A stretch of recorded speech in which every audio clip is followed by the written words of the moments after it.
You talk about the things people don't like, talking about money, doing sales.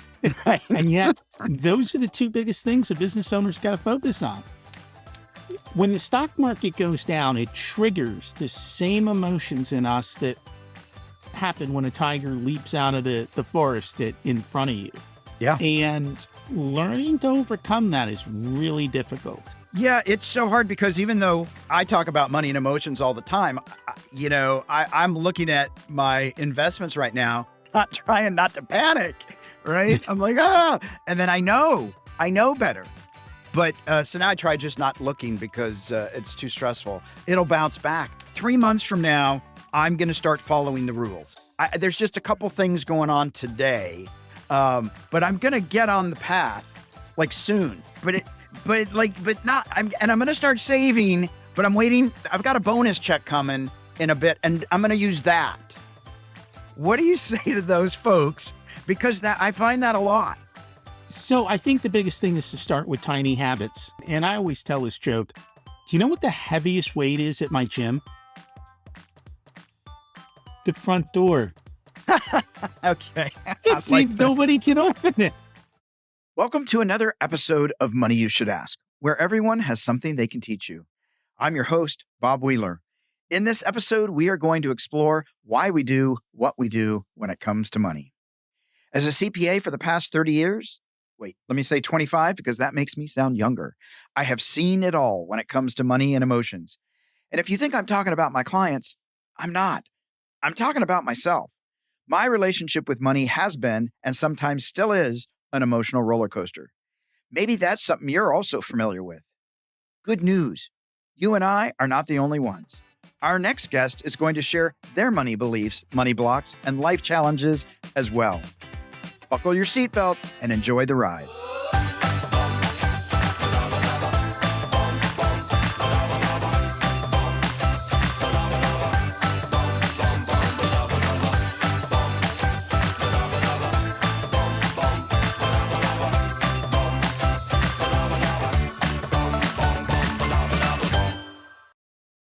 Our next guest is Rocky Lalvani.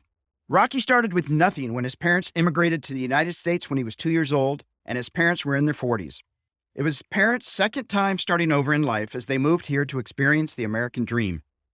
In spite of a lot of struggles and his mom passing away when he was 7, Rocky has been able to achieve financial and life success.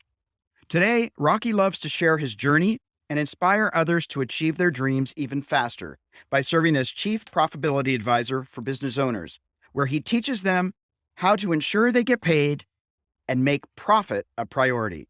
He also hosts 2 podcasts of his own called The Profit Answer Man, where he helps people become more profitable, and another one called Richer Souls that focuses on how to create the life of your dreams once you've made your money. Rocky, welcome to the show. It's so great to have you. Thank you so much for having me here today, Bob. Excited to chat with you. Well, we talked a few months ago and on your show, and I really enjoyed getting to connect with you there. And I'm just excited to hear about your journey. One of the things that comes to mind when I read your bio is this part about immigrant parents. I've just been reading this book, Outliers, and it talks about life events and certain things. And in it talks about a lot of very successful lawyers in New York whose parents immigrated from Eastern Europe and worked in the garment industry and became very successful. And so a lot of lawyers, you could look and see that their parents were immigrant garment makers.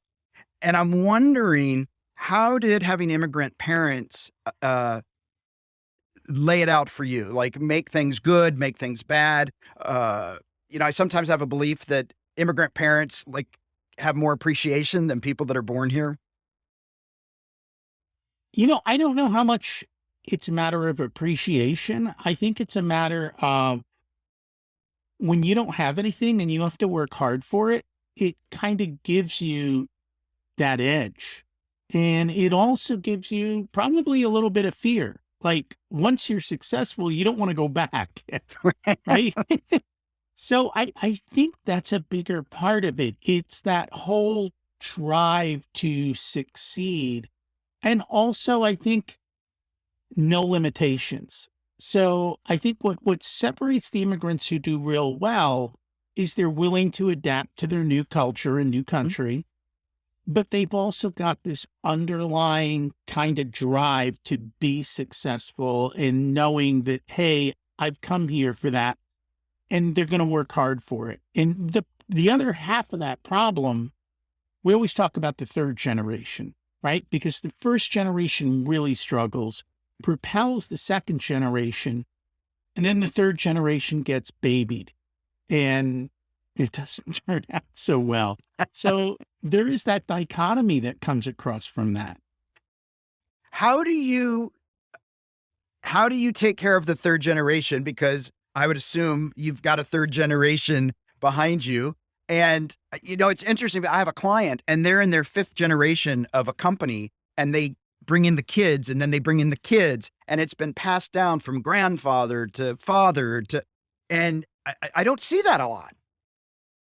No, it part of that is you have to have an expectation that your kids have to struggle. And that's not what we all want, right? We want our kids to have it easy. A lot of us will say, oh, I don't want them to have to go through the struggles I went through. I can prevent that.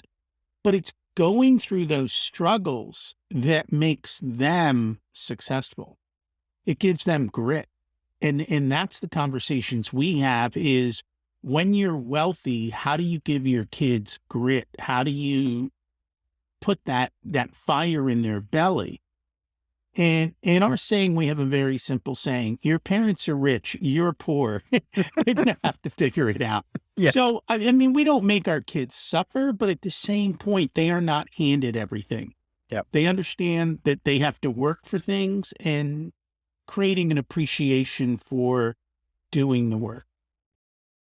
Do you find with the people you work for? Because I'm sort of jumping back and forth here, I know, but I'm thinking about the people that you advise and work with. And not all of them probably have an immigrant story, or it's been many generations. And I'm wondering if there's like this part about making profit a priority and being able to pay yourselves. Do some people come into this unconsciously, maybe with a mindset of, poor me, I'm a little bit of a victim. It just doesn't always work out for me. How do you navigate that? So one of the first questions that I ask all my clients is is just basically tell me about how you grew up and how you learned about money. So I want to understand the underlying beliefs that they already have, what they were taught as kids, and what they believe today, because that'll give me a pretty good idea. I think the bigger problem, and this was my big aha moment, I just assumed business owners understood the business of business, and they don't. Most of them went into business for whatever it is that they loved. They didn't go into business because they were business people. And so for many of them, whatever money baggage they come into the business with, they're going to carry forward. And if most people just ignore the numbers. Math is hard. So I'm not going to look at it. And that's, I think, why so many business owners struggle, because they don't have a guaranteed paycheck. Yeah, it's interesting. As a CPA, I didn't plan on having my own business. That became my business, right? I'm doing taxes. I have hired many CPAs that had their own business for about 6 months and then got out of it because they're great at doing taxes. They're not great at invoicing. They're not great at saying, hey, you got to pay your bill. They're not great at HR and navigating the staff. That's a whole nother set of problems.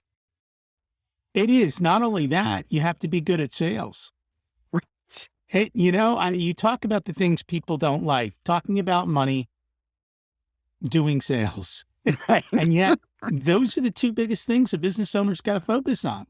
Yeah, absolutely. Do you remember in your aha moments where you had a money belief that maybe came from your parents, fear of losing it again, or anything where you all of a sudden said, oh my gosh, we need to let this go? So when I was a kid, I decided I wanted to be a millionaire. One of the things that we got as being immigrants is that we saw different we saw people at different economic levels. So even though we came over and we were starting at the bottom, we saw people within the family or relatives who had wealth. And I was like, that looks pretty good. I want to be a millionaire.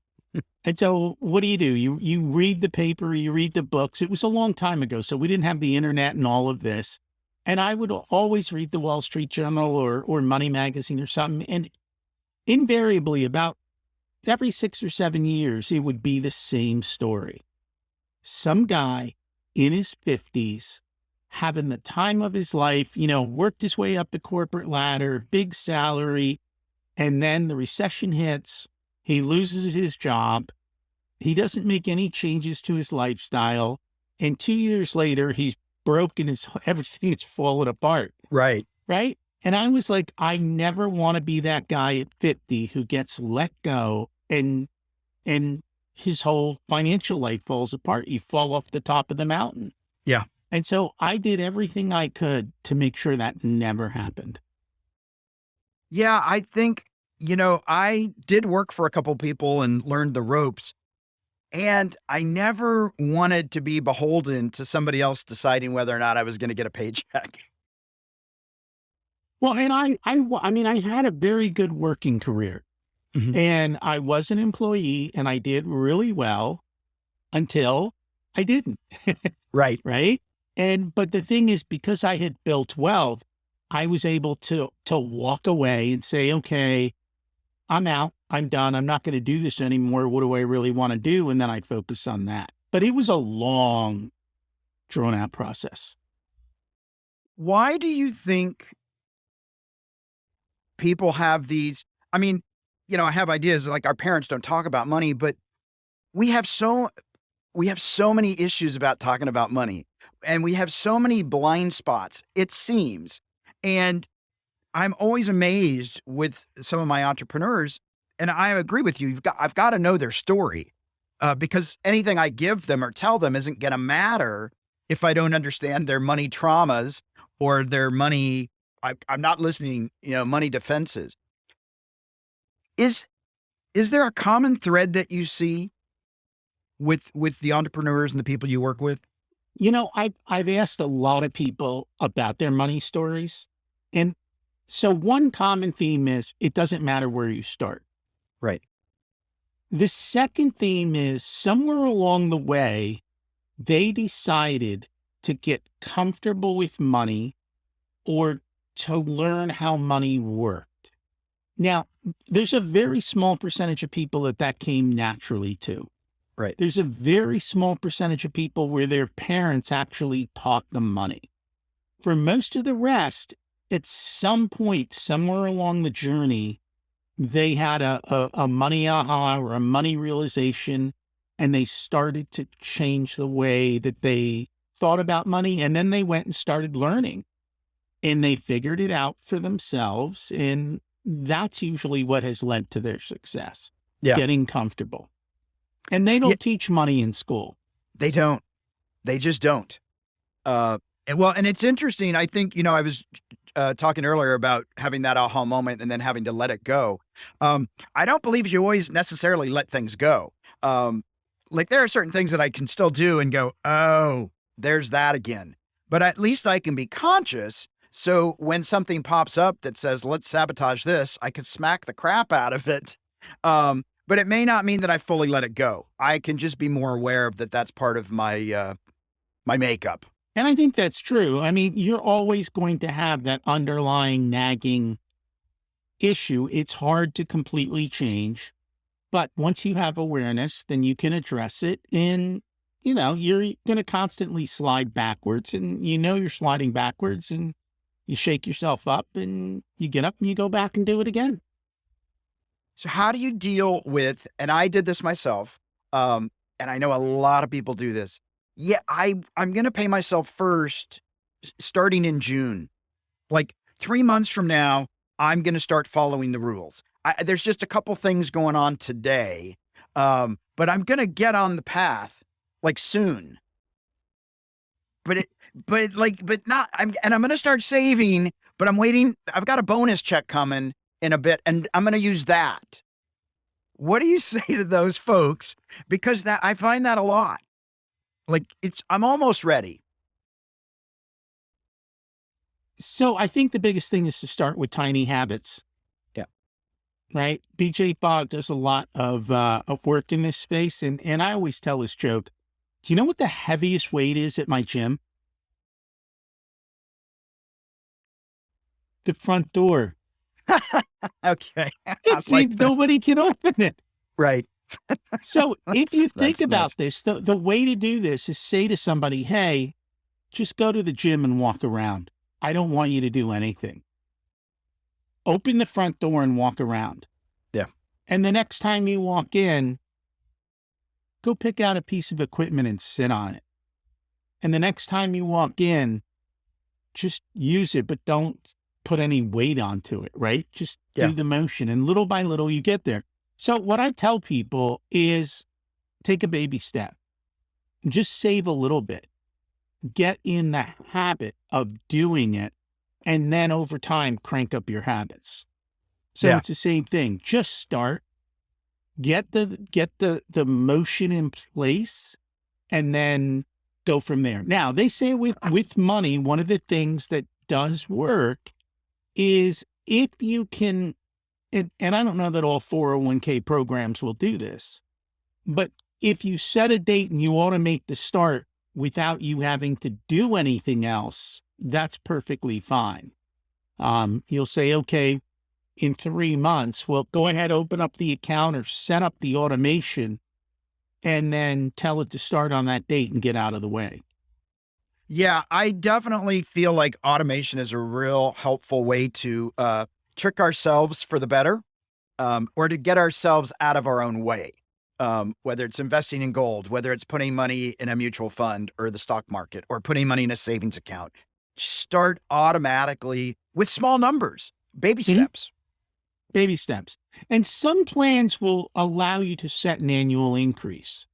And so they're automatically making it happen for you. You set it up and you never have to think about it again. And over time, you will see massive success, 1% at a time. But you keep adding 1%, you do it 20 times, and now you have a 20% savings rate, which is pretty decent. Absolutely. Do you find in your interactions with people, um, any pieces of shame or undeserving? Yeah, so there are a whole bunch of different money scripts. And each of those money scripts kind of shows itself in a different way. So if some people think rich people are evil, well, they're never going to get rich because they don't Right. want to be evil, They don't want to be evil. right? Some people think you have to work hard to make money. So what are they going to do? They're not going to accept working easily and making money. They want to work hard so that they can make money. Again, another script. There could be a lot of shame with money. You know, I think a lot of it is determined when we are young kids. And if you don't go back and understand that programming in those scripts, then sure, you very well could have shame with money. And you could have shame, and this is what's not talked about. And this is kind of where we started. If you grow up in a wealthy family and everything's been handed to you, you have shame around money because you don't think you're worthy of anything because you never had to do anything. Right. And so there's a lot of guilt on that side too. So yeah, it expresses itself in a multitude of ways.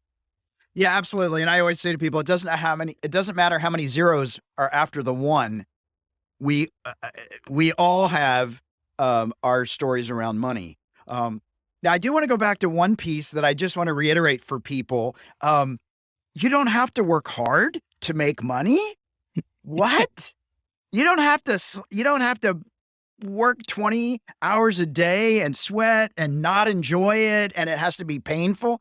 This is great information. Say more.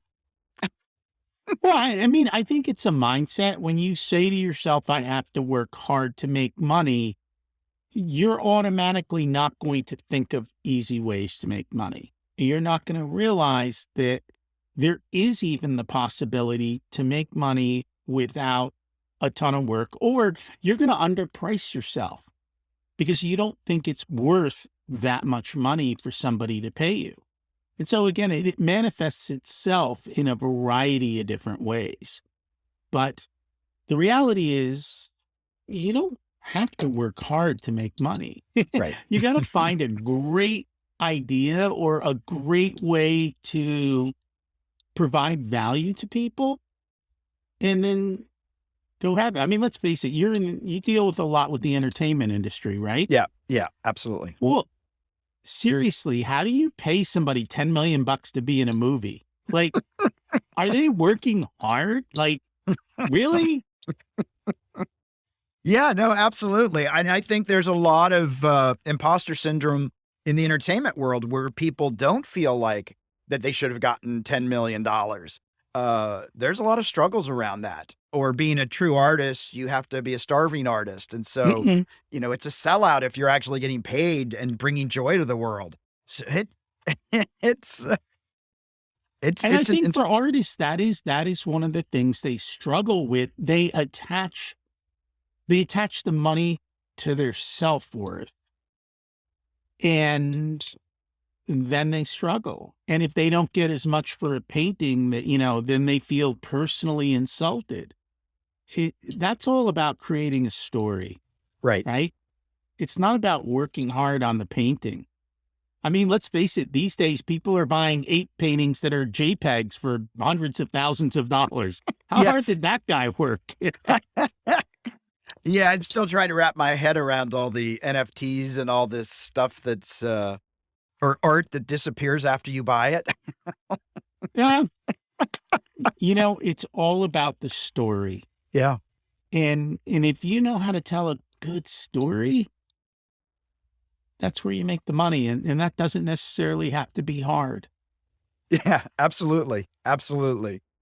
Well, let me ask you this, because one of the things you talk about is it's important to you to go out and inspire others and share your story and give people tools. Why is that important? And why is that important to you? So we're not going to get into politics, are we? No, no, no. Let's face it, right? If you look at America, America has seen better days. Hmm. Everyone is looking to politicians to solve their problem. But here's the thing, when you have money, you're no longer looking to politicians or government to solve your problem. You're looking to Right. government to get out of the way. And Right. that is what's going to make us a stronger country. So I believe that the more wealth people have, the more freedom they have, the more that they don't need to rely on somebody else for their success, the better off we all are. So let's help people to be stronger. And let's do that. Right now you have a pretty decent amount of wealth transfer in that there are a lot of people who have concentrated wealth. Hmm. But the reality of that is we've elected to do that, right? Those Right. people didn't get wealthy because they were greedy or evil. They got wealthy because they provided something of value and we all decided it was valuable. We don't, just as quickly as you can pay $10 million to a movie star or sports star, you can say, you know what? I'm not going to buy their stuff. Right. And in that sense, then you build your wealth and you hold on to your money, and then life is a little bit better for you.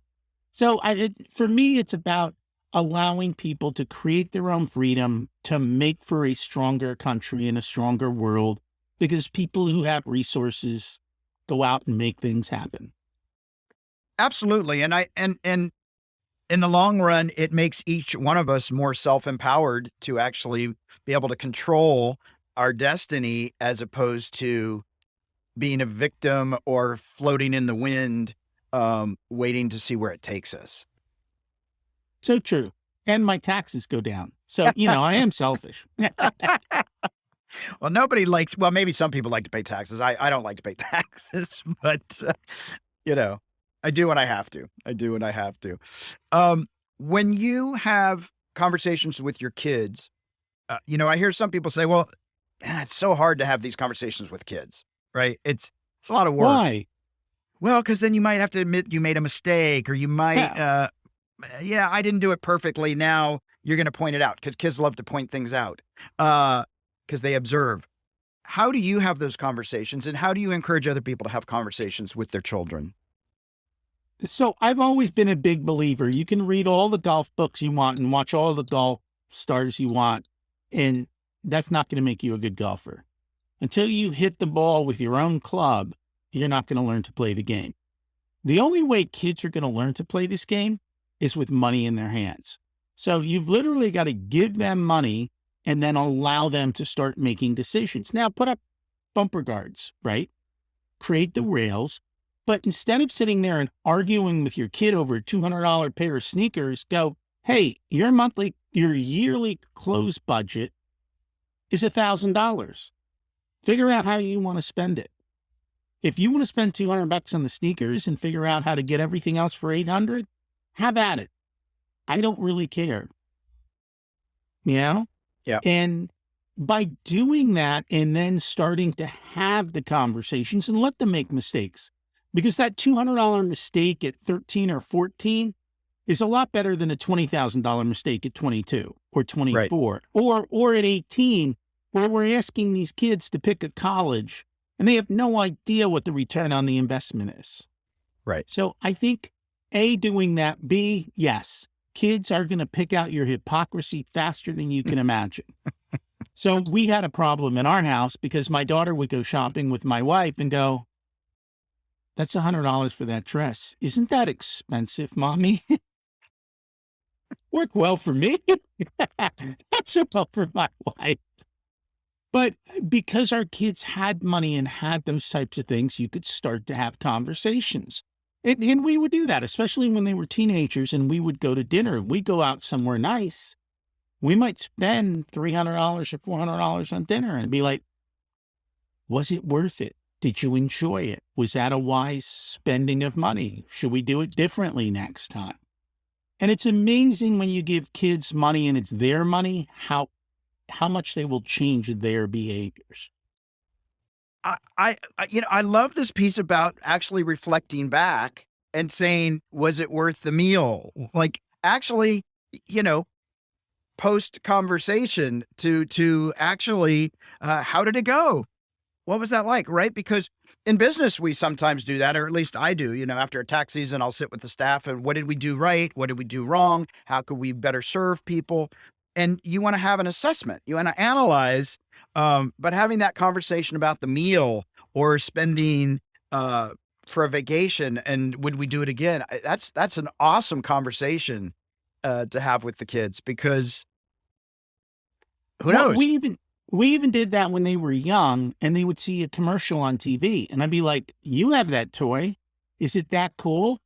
And they'd be like, no. I'm like, see, the only purpose of that commercial is to take your money. Don't ever forget that. That's awesome. I love that. And kids learn that at 6 years old. Yeah. Yeah. That is so awesome. I love that. Yeah, that's great because that is the reality, right? Social media, advertisers, they're really just trying to separate us from our money and distract us. Because sometimes people say to me, well, everybody else, they have it easier or they have it better. No, we all get the same time frames and we all have the ability to draw a line and say no. And some of those people that have success have learned the ability to have healthy boundaries or to advocate for themselves in the same amount of time that you chose not to. So true. We all Yeah. have a choice. We all have a choice. I love that. Well, Rocky, we are at our Fast Five, which is brought to you by Cube Money, which is a cash envelope system made easy, real-time financial awareness without the hassle of tracking expenses and carrying cash. For more information, click on the link in the show notes below. That's a tongue twister. So, Rocky, all right, we're going to just jump into these and let's see where we land. What did your parents teach you about money and what beliefs have you adapted as your own? So they taught me to save, even when they were here at the beginning of their journey and they weren't making a lot of money, they were still saving. And it was always about the gap. And the other thing they taught me is you can live a rich life on a pauper's budget. And if you actually take the time to realize that, you can have a very nice life without spending a ton of money. Absolutely. Absolutely. Those are great lessons. Do you have any, or did you have any anxiety around money growing up? And do you carry that today? I don't know that I've gotten rid of it, but it goes back to that story I taught Yeah. you, like we're supposed to go to college, get a job, work hard, and, life will be wonderful and you'll retire and you'll be good. But in that time period from when I graduated, all the pensions disappeared. The guaranteed employment at one company for 40 years disappeared. The gold watch is gone. And every time a recession comes along, you get let go, or the company hits their own personal recession Right. and you let go. And I went through that and I walked away and I started my own business. But I couldn't have done that if I didn't have that fear that always drove me to make sure that I had my foundation built. I want to be able to eat in the morning and have a Yeah, place to go. I hear you. I hear you. How do you define success? time freedom. Hmm. It's literally about being able to control your time, your day, being able to say yes and no to what you want to say yes and no to. It's not about Maseratis and fancy houses and all of that. It's more about the freedom. Yeah, absolutely. When in your life were you the happiest? Now I'm alive and breathing and kicking. I'm alive and breathing and kicking. I'm in great shape. I work out all the time. Life is pretty good right now. I mean, if you're not, everything compounds. So happiness should compound too. If you're not making yourself a little bit happier each day, then what's going on? Now, are you going to have pitfalls and things that happen? Sure, we can't control everything, but your overall trajectory should be going in the right direction. I love that. I love compounding happiness. That's and based on compounding interest, let's compound some happiness. That sounds awesome. Do you have an embarrassing money moment that you'd be willing to share? So I always thought I knew how to invest in stocks. I still don't. But I can tell you that I have made so many mistakes in investing with regards to selling. We're supposed to buy low, sell high. The Yeah. reality is we all buy high and sell low. Yeah. And I continue to do that. I was just this morning, I was looking at a stock I owned. I'm like, oh my God, that was a horrible decision, right? Yeah. It's down 90%. I'm like, well, how did this happen? Yeah. But that happens all the time because we don't, again, I didn't set an automation up for that. I should Right. have put in my sell order as soon as I bought it. I should have had an exit strategy. I didn't. And Right. you forget about it. And then this is what happens. And a lot of this is when the stock market goes down, it triggers the same emotions in us that happen when a tiger leaps out of the forest in front of you. Yeah. And learning to overcome that is really difficult. And most people just close their eyes and walk away, unfortunately. Yeah, it's so hard because even though I talk about money and emotions all the time, I'm looking at my investments right now and I'm trying not to have a heart. I'm not trying not to panic, right? I'm like, and then I know better. But so now I try just not looking because it's too stressful. It'll bounce back. But that's like the stock markets are going up and down because of emotions, not just because of the economy. And if we can remember that, I've had so many clients jump out when everything dropped, and then Mhm. it is definitely a realized loss. It's hard. Correct. Yeah. And I've had a few people who are in the hedge fund business who said to me, when we see a mass exodus of money, we know the markets are about to take off because that means that everyone has thrown in the towel and the blood is in the streets and now we can run. Yeah, absolutely. If everybody else is exiting, it's not the time to exit. Right. Stay Hard to strong. do. It's hard to do. Well, we are at our M&M moment, our sweet spot, money and motivation. I'm wondering if you have a practical tip or a piece of wealth wisdom you could offer our listeners. We've kind of talked about this, but there is one reason that I am wealthy. It's because at 21, I automated my savings. And you can easily do it through a 401k plan. And I tell you to have multiple savings plans. So, Right. your 401k, go in there and, click, even if you start with 1%, do 1% today. And next year, when you get a raise, and everyone's getting raises now, you get a 5 or 10% raise, put half your raise into your savings and keep doing that over time. If Go open a brokerage account and tell them, hey, take $50 a month, $100 a month, and invest it for me. And a year from now, double it, right? Just keep doing that little by little, taking the baby steps of having all your savings automated. You'll never miss the money. And over time, it'll grow. And pretty soon, you'll have a very high savings rate. And then you'll blink your eyes and you'll be like, wow, I'm wealthy. Yeah, absolutely. I think that's so true. I have people put it in the budget as an expense. And you just have the money come out. If you have it come out weekly, you're just not going to notice it. I just always tell people, please don't have it linked to your checking account because it is not an overdraft protector. It's a Mm. savings account because, Oh, yes. some people are like, oh, well, my savings covers it. Well, then that's not your savings. That's your overdraft protector. For myself, made sure that all my accounts were at online banks or different banks other than my main checking account so Mhm. that I couldn't be tempted to just go, oh, the overdraft will cover it. No, No, separate. Keep it separate. very, very much so. Yeah, but it's amazing how that money can grow, and you can do that also for buying gold. You can do it for a lot of different things where you set that up. I go crazy when people tell me that their company matched on the 401k and they didn't take advantage of it. It's free money. I like free money. So I mean, they'll tax it eventually, but well, Rocky, we're coming to the end here, and one of the things I really appreciate about this conversation and just in general talking with you is you're very grounded, right? There's not a lot of, even in telling the stories about investing, there wasn't like, oh my God, I'm so ashamed of it. It's just a knowing and owning of where you are with things. And even with the ups and downs or the getting fired, there's no like, oh, this was horrible and they've got to blame everybody. It's just part of the ups and downs. I really, really appreciate this piece about, I like the piece just reminding everybody that you don't have to work hard for money because I think so many people think you do.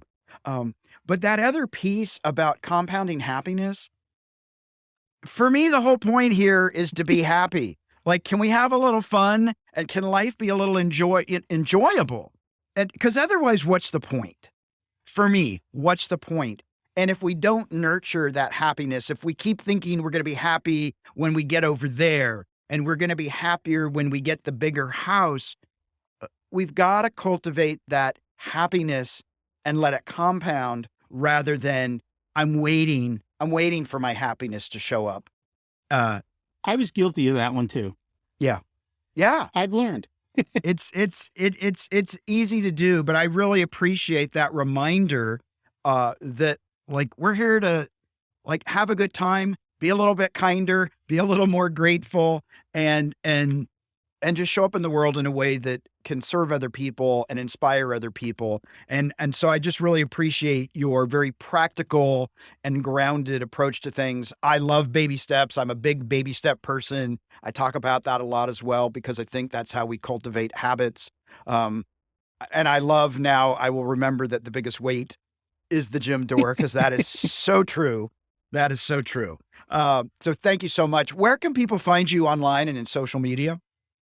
So if you're a business owner, we teach all of this for business owners, and the podcast is Profit Answer Man.